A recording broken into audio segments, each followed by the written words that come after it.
Herkese yeniden merhaba dostlar. Hepinize muhteşem bir gün diliyorum. Umarım hepiniz çok iyisinizdir.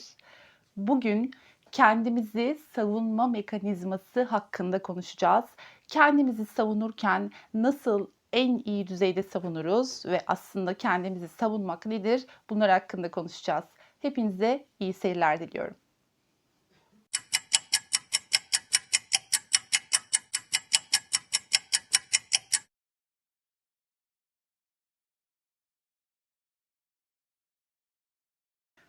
Bir süredir kanala video çekemediğimin farkındayım. Ancak dostlar bunun elbette ki çok tatlı bir sebebi var.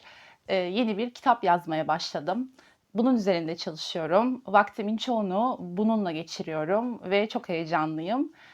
Bu üçüncü kitabım olacak. Henüz kitaplarım basılmadı. Daha önce yazdığım kitaplar basılmadı. Eğer merak edenleriniz varsa diye söylüyorum. Ancak uygun bir yayın evi bulmaya çalışıyorum. Yani en uygunu olsun. Uygun derken en içime sinen olsun istiyorum. Açıkçası o nedenle henüz daha kitaplarımı bastırmadım. Ancak basıldığı zaman buradan duyuracağım, elbette ki sizlerle paylaşacağım. Şimdi dostlar, bu kışlık konseptimizde, kışlık mekanımızda biliyorsunuz yazın kış bahçesinde çekiyoruz. Balkon, yani kış bahçesi dediğimde bir balkon. Orada çekiyorum videolarımı ama artık kış geldiği için içeri girdim. Umarım beğenmişsinizdir mekanı. Yani bir ay geçti diye tahmin ediyorum bu kanala video çekmeyeli. Ama inanın kalbim sizlerle. Zaten siz de sormuşsunuz, merak etmişsiniz. Hepinize çok teşekkür ediyorum. Yeni videolar geliyor mu, neden video gelmiyor gibi yorumlar okudum. Çok teşekkür ediyorum. Çok güzel bir aile olmuşuz demek ki. Bu kanalda amacımız da o zaten ve sürekli üzerine katarak devam edeceğiz inşallah hep beraber. Şimdi dostlar, bugün savunma mekanizması ile ilgili konuşacağımızı söylemiştim. Bir defterim var benim, böyle Van Gogh'un Yıldızlı Gece tablosu var üzerinde. Şöyle bir defter. Böyle bu defter benim başucu defterim gibi ya da böyle çantama atıp her yere götürebildiğim, içine çok sevdiğim notlarımı yazdığım, benim için çok değerli olan notları yazdığım bir defter. Ara yine şuraya kayıyor bakışlarım. Ama kameraya da bakıyorum. Şimdi bu defterin içerisinde ben çok önem verdiğim sözleri yazıyorum. Benim için çok değerli sözleri yazıyorum. Ve buradan size şimdi bir kesit okumak istiyorum. Yine kendi yazdığım notlardan.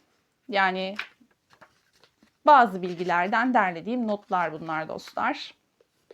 Bir tanesi özellikle bugün konuşmak istediğim konuyla ilgili. Şu şekilde yazmışım. Aynen yazdıklarımı size okuyorum. Asla kendini savunma. Şimdi konu neydi? Bizim konumuz kendini savunma. Yani bir kişinin saldırısına, enerjisel saldırısına karşı kendimizi nasıl savunabiliriz? Biri sana falanca kişinin hakkında kötü konuştuğunu söylerse kendini savunma. Aksine diğer hatalarımı bilmiyor. Bilseydi sadece bunlardan bahsetmez, onları da söylerdi de. Zekice değil mi? Şimdi örnek vereceğim. Zayıf insanlar kusurlarını gizler, güçlü yönlerini gösterir. Bilge insanlar ise güçlü yönlerini göstermeden kusurlarıyla övünür. Şimdi dostlar, bir arkadaşınız geldi. Size dedi ki falanca kişi senin hakkında böyle böyle böyle konuşuyor. Şimdi dedikodu zaten enerjiyi çok düşüren bir şeydir. Elimizden geldiği kadar dedikodu yapmamaya çalışıyoruz. Elimizden geldiği kadar diyorum çünkü dedikodu aslında biraz da doğamızda var. Kimi dedikodular biraz daha tatlı olabiliyor. Çok pardon. Tütsümü düşürdüm. Şimdi dostlar, bu noktada size bunu söyleyen kişinin zaten laf taşıyıcı bir kişi olduğu belli. Çok iyi niyetli olup olmadığını da sorgulamak gerekiyor. Ama bu ayrı bir konu. Şimdi size gelip böyle bir şey söylediğinde tepkiniz nasıl olmalı? Öncelikle ne yaparız çoğumuz? Bir böyle öfkeleniriz. Tamam mı? İşte bir kendimizi savunmaya geçeriz. Nasıl benim hakkımda böyle söyler, işte o kim oluyor da böyle konuşuyor falan filan gibi çok çeşitlendirebiliriz bunu. Ancak dostlar burada diyor ki böyle bir şey duyduğun zaman öncelikle sakin kal. Öfkene yenik düşme. Gülümse, sana bunu söyleyen kişiye gülümse ve ona de ki Diğer hatalarımı ve kusurlarımı bilmiyor. Bilseydi eminim onları da söylerdi de ve konuyu kapat. Bakın, dedikoduya maruz kalmanın önüne böylece geçebilirsiniz. Size bu bilgiyi getiren insanın önünü kesebilirsiniz.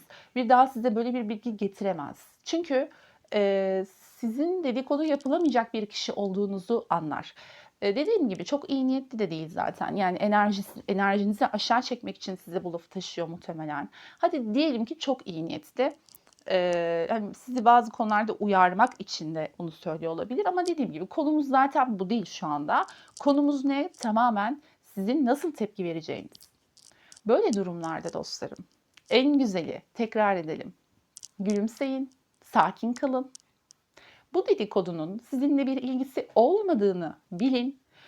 Size yapılan herhangi bir saldırının, bakın fiziksel, eleştirel, enerjisel ya da dedikodu ya da ne bileyim işte moralinizi bozmaya dair buna yönelik herhangi bir saldırının dostlarım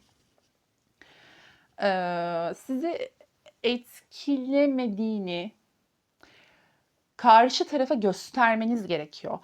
Ama bunun için de sizi gerçekten etkilememesi lazım. Peki bunu nasıl yapacaksınız? Bu saldırının sizinle bir alakası olmadığını bilerek. Yani bu öfke krizi karşınızdakinin problemi, sizin değil gibi. Anlatabiliyor muyum? Ya da bu dedikodu karşınızdakinin karakteriyle alakalı bir şey. Sizinle alakalı değil gibi.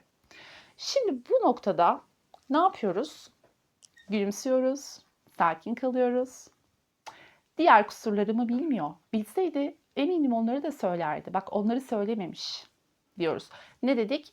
Güçlü insanlar, yani karakterli bir duruşu olan insanlar güçlü yönlerini öne sürmekle uğraşmazlar. Kendilerini savunmaya çalışmazlar. Zayıf yönlerini, kusurlarını söylemekten çekinmezler ki zaten kusurunuz hepimizin var kusuru. Yani kusuru olan ya da olmayan diye burada ayıramayız dostlar.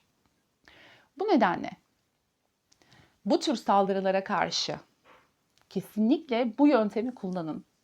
Bakın görün bir daha asla size hiç kimse hiçbir şeyi söyleyemeyecek. Laf getiremeyecek, arkanızdan dedikodu yapmanın keyfi de kalmayacak. Çünkü dedikodunun keyfi karşı tarafın tepki vermesinde yatar. Enerjisinin düşmesinde yatar.